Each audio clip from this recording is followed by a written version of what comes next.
Hello friends, இன்றைக்கி நாம் முலாம்பழம் வச்சு எப்படி ஒரு மில்க் ஷேக் செய்யலான்னு பார்க்கலாம். இது சாப்பிட ரொம்பவே அட்டகாசமாக இருக்கும். நான் இன்றைக்கி ஒரு மீடியம் சைஸ் முலாம்பழம் எடுத்திருக்கேன். இதை நீங்கள் ரெண்டாக கட் பண்ணி நல்ல ஒரு ஷார்ப்பான ஸ்பூன் வச்சு இந்த மாதிரி அது உள்ளே இருக்க சீட்ஸ் எல்லாத்தையுமே ரிமூவ் பண்ணிக்கோங்க. இப்போ அதோட சதை பகுதியை மட்டும் நம்ம தனியாக எடுத்துக்கலாம்.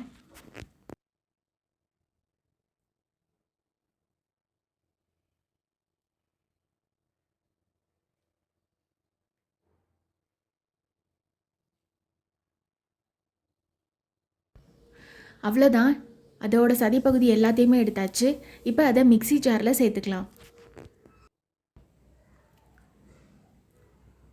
இப்போ நான் இதில் 2 டீஸ்பூன் நாட்டு சர்க்கரை சேர்த்துக்கிறேன்.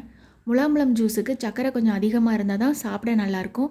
நீங்கள் உங்கள் டேஸ்ட்டுக்கு தகுந்த மாதிரி போட்டுக்கோங்க. நான் ஏற்கனவே 1 கிளாஸ் பாலை நல்லா காய்ச்சி அதை ஆற வச்சு எடுத்து வச்சுருக்கேன். அதையும் நம்ம இதில் சேர்த்துக்கலாம். இப்போ இதை மிக்சியில் நல்லா ஒரு 2 நிமிஷம் நல்லா நைஸாக அடித்து எடுத்துக்கோங்க. இப்போ நாம் இதில் ஐஸ் க்யூப் சேர்த்துக்கலாம்.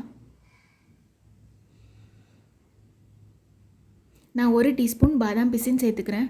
உங்கள்கிட்ட சப்ஜா விதைகள் இருந்தால் நீங்கள் அதுவும் சேர்த்துக்கலாம், அதுவும் ரொம்ப நல்லாயிருக்கும். நான் முலாம்பழத்தோட சதை பகுதியை சின்ன சின்ன துண்டுகளாக கட் பண்ணி எடுத்து வச்சுருக்கேன். அதையும் நம்ம இதில் சேர்த்துக்கலாம். இப்போ முலாம்பழம் ஜூஸை நம்ம இதில் சேர்த்துடலாம்.